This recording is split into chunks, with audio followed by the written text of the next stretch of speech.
Yes, sir. Going back to the more fiscal aspect of the bill here, two of you were here during the Trump tax cuts, and that wasn't paid for. How is this different? Yeah.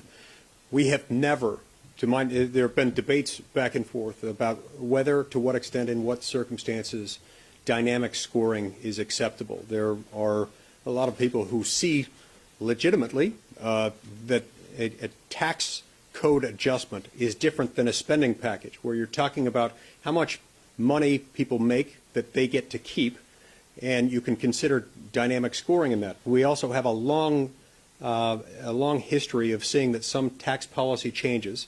There are many instances in which you can increase a tax rate and receive less revenue, decrease a tax rate and receive more revenue. We have never, to my knowledge, scored an infrastructure bill like this, scored spending bills like this. The CBO has never scored a bill like this.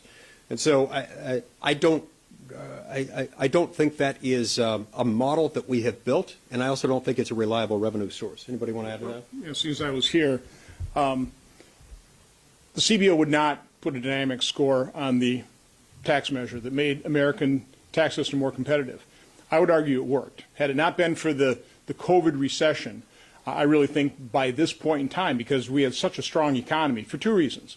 We stopped adding to the regulatory burden, actually reduced it, which gave businesses a chance to just pause and concentrate on better products, better services, and better jobs for their employees. So that combination of lower regulatory burden, a more certain regulatory scenario, plus a more competitive tax system, we had just a record economy, record levels of low unemployment. Had it not been for this COVID recession, that tax plan would have been completely paid for. CBOs just would never score it. It's kind of bizarre that all of a sudden now they're arguing dynamic scoring on a spending package. Now again, I'll definitely say that spending money on infrastructure is a needed good, but again, as I pointed out, we didn't have to do it with deficit spending. I just answer that for a question on the taxes. I cut taxes and fees 100 times. At the same time, I cut about 5,000 regulations. And what you saw in Florida is businesses flocked to our state. We added 1.7 million jobs in 8 years. So cutting taxes, reducing regulations, speeding up this permitting process dramatically change your economy, and you ultimately get more revenues that you can spend on infrastructure, on environment, whatever you want to spend it on. Senators, a number of your Republican colleagues said that this needed to be credibly paid for. It looks like from your presentation you don't think this is credibly paid for.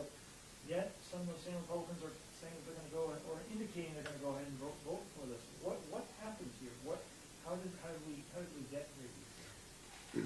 Well, I think people like infrastructure. I think it's real simple. People like infrastructure. And if you do a poll and ask people, they like infrastructure. I do. Spend $85 billion on roads, bridges, airports, and seaports. And so I think people would like to do that. But I personally believe you have to live within your means, and you have to pay for things. When you're close to $30 trillion worth of debt, you cannot continue to increase your debt. So, I mean, some people, I think, and I respect what everybody's position. I come from a position that I see that, reducing taxes, reducing regulations, streamline the permitting process, spend money when you collect it, it works. I think people sometimes get into that. I think they were sincere in saying that we should pay for it. They were sincere in that because they recognize the need to do it.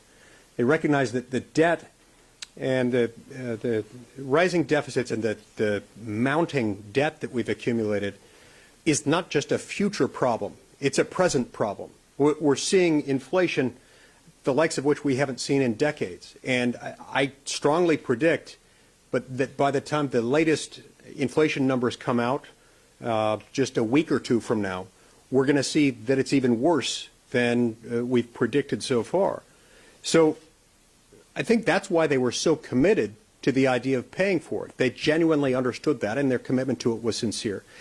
Look, we've all been there. When you get involved in drafting legislation and you're working with people from your own party and from the other party, you've got a great bipartisan coalition, it's easy to get so wrapped up in it and so wrapped up with the things that you see in the bill that are good. And there are lots of good things in this bill that will help a lot of good people that are well-deserving.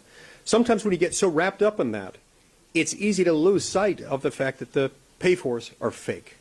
Look, if we weren't going to provide real pay-fors, then we should have just seen from them an admission from the outset, we're not going to pay for it.